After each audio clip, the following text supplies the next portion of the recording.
Hey folks, welcome back to Affiliate Retirement. So today I wanted to talk about retirement. For once, I haven't done that in quite a while, I think.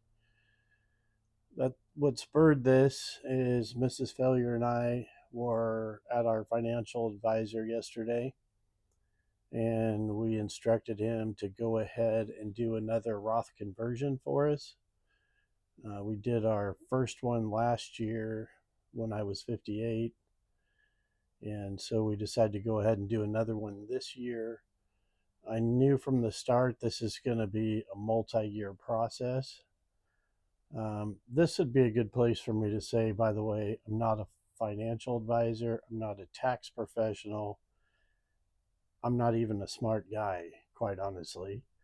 But I did kind of study up on this last year before we did our first one and decided in our case, I think it makes a lot of sense to do some conversion. And you have to decide that for yourself because I don't think this is a thing that's for everyone. In fact, I'd say straight up that there's a fairly large group of people that this probably doesn't make sense for. It all depends, I think, in my opinion, on the size of your IRAs or 401ks, how much money you have in there, what your withdrawal plan is on that, how much you need that money. Because while there's advantages to doing the conversion, there's also definitely some disadvantages. So the financial guy was um, telling me how happy he was about the depth to which I understand this process. And again, I'm not an expert, but I thought that maybe I would share some of what I found with you guys. Maybe it helps a few of you. But whatever you do, definitely don't go on what failure says. Don't do anything without doing your own homework, talking to your financial guy, and then definitely talking to your tax professional, whoever prepares your taxes.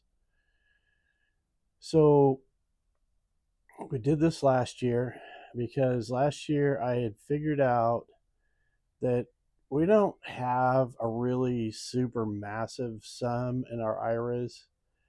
It's it's questionable whether that would be enough to retire on by itself.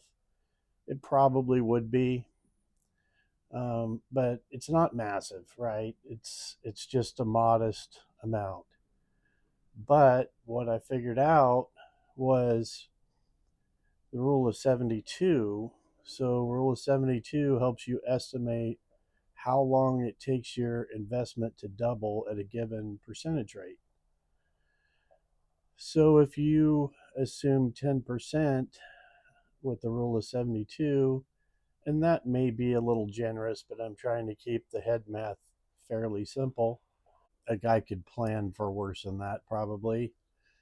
But then if you compare it to 2024, it's nothing, right? So at 10%, your money will double in just over 7 years. So, considering that I'm 59 now, the money that we have in there will likely double twice before I'm in the age range to most likely pass. I'll just say it that way. So if it doubles twice, that's 4x what it is today. Well, now, even though it's modest today, but because we aren't drawing from it today and don't plan on drawing from it in the near future, now at 4x what it is today, now you're looking at some pretty serious money. So, advantages, disadvantages, right? Really, like a lot of people question this because pay the tax now, pay the tax later. At the end of the day, your investment ends up in the same place, right? You take your money today and you subtract whatever your tax rate is from that, and so now you have a smaller amount, a smaller investment moving forward, or you leave the whole investment there, pay taxes on it later. If you make the assumption that nothing really changes, tax rate stays the same, everything stays the same, then at the end of the day, you have the same amount of money after taxes. So, the painful part is, we're paying the taxes now. We're doing some of this now. So we're paying the taxes now. So why are we doing that? Well, right now we can, for one thing. We have the money.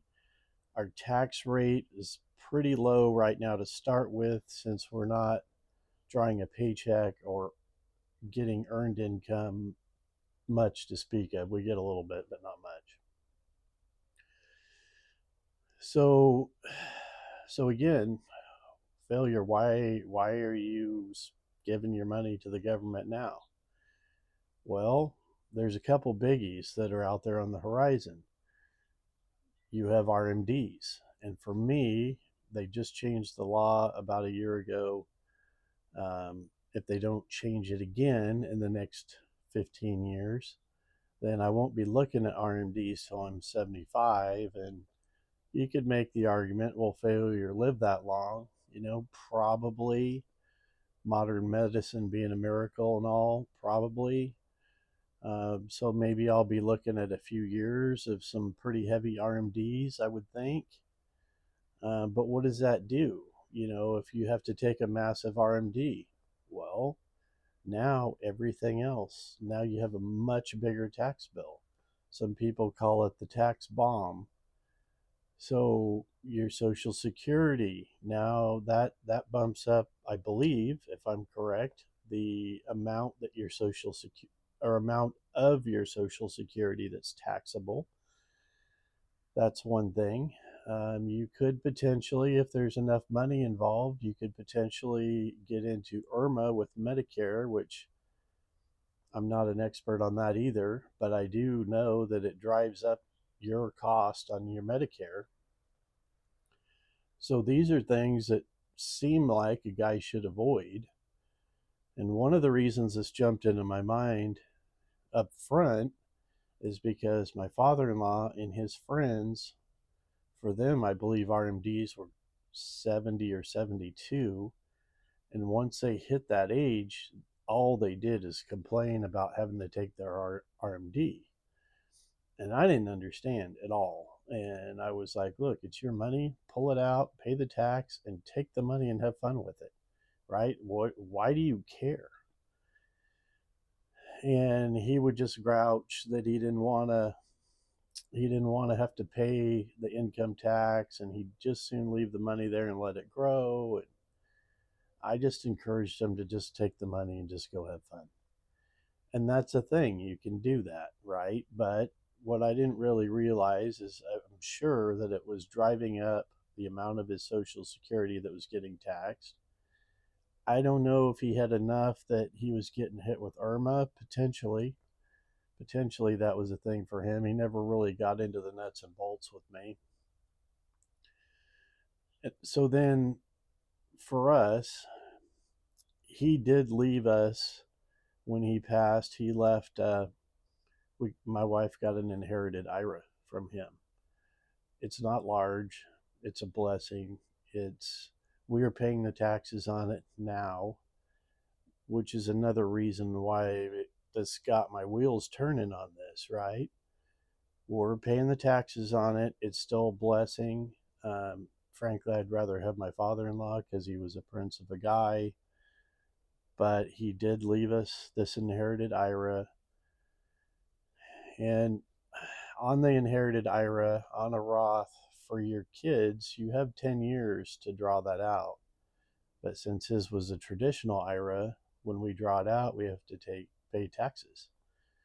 Well, thank God we're not working, because if we were still working for a living, it would still be a blessing. Don't get me wrong, the government's not taking it all. It's a net win for us, but that would have driven our taxes up quite a bit. And then just to put it in perspective, the amount that I predict that we could potentially leave to our kids compared to the amount that my wife inherited, it's around 20 times. So if we should happen to pass a shade on the early side and our kids are still working, they're going to get hit with a massive tax bill, and they'll have 10 years to figure it out, but they would get hit with a massive tax bill. So for me, I'm kind of trying to avoid that for them. And it's just a thing, like another blessing that I want to give my kids. We have two boys that are, one's just over 30 and one is just 30, will be 30 next summer. So it's just another way that I can hopefully bless my kids. And I don't plan on going 100% in on this. I'm not one to really believe in going 100% in on anything, quite honestly. To me, I think the sweet pot spot for me is probably, I don't know, between 60% and 80%. 80% is probably on the high side. Um, so the thing is, let's say that we do end up using the money. When I'm 75 years old and I have to take an RMD, or maybe before I'm 70 years old, it's another tool in my toolbox, right? As I'm trying to do my tax planning in my mid 70s, if I need to be drawing money from these accounts, I'll have a choice. Like, I'll probably draw from the traditional IRA to a certain point so it doesn't affect my taxes too bad. Should I happen to need more money over and above that, I can draw from the Roth where it'll be tax free, and I'll that way I'll only drive my Social Security tax and my IRMAA up to a certain point, right? It'll be a tool. We honestly are thinking we probably aren't going to need the money.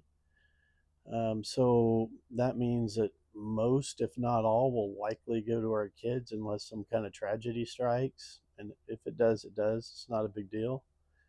That's what it's there for, right? And it's not like we're cutting back on anything to give 100% to our kids. It's just that when we realistically look at it, we don't really think we're going to need much of it. We're just very fortunate in that manner. So there's one more thing I want to get to here, but I'm going to have to stop and think about it. So hold up. Okay, so I filmed this video week, 10 days ago, something like that. Had some time to kind of ponder it.